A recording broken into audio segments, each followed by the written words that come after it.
हिची दया येत असेल तर ही पण पडून जाईल आपली दासी बनून. आमच्या दानव वंशात एक नाही अनेक विवाह करू शकतात. परंतु मी एक पत्नी व्रत घेतले आहे आणि तुझ्यासारखी स्त्री सवतीला कशी बरं सहन करेल?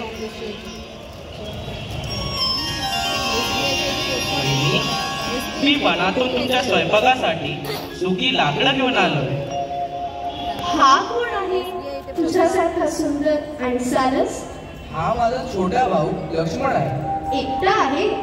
हो, वनात तरी एकटाच आहे. मग ठीक, मी ह्याच्या समोर लग्नाचा प्रस्ताव मांड.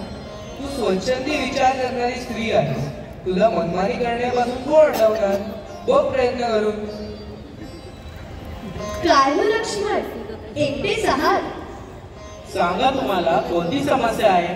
समस्या नाही, मी तुझ्या सुखाचा आणि आनंदाचा प्रस्ताव घेऊन आले आहे.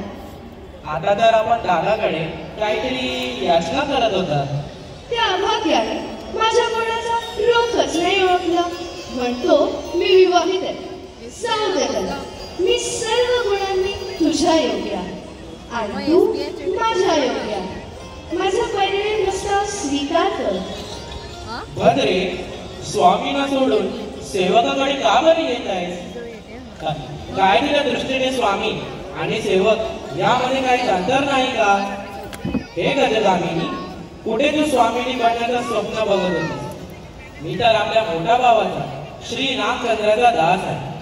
माझी सहचारी म्हणून दादा वहिनीची सेवा करता करता तू थकवून जाशील. राणी बनता बनता दासी का होऊ इच्छितेस? जा, तिथे जाऊन आपल्या मनोकामनाची याचना कर. मी ते याचना करायला आले नाही. तुम्ही दोघे भाऊ माझ्या प्रेम प्रस्तावाला धुडकावत आहात.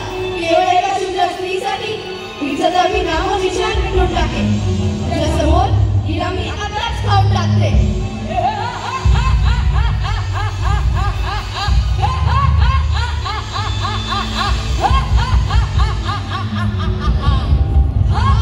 तुझे भार्येला मी आताच खाऊन टाकते.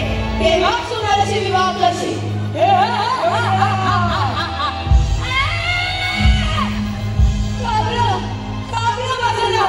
तुम्ही दोघा भावांनी केलेल्या या अपमानाचा बदला माझा भाऊ नक्कीच घेईल. आता विनाशासाठी तयार राहा.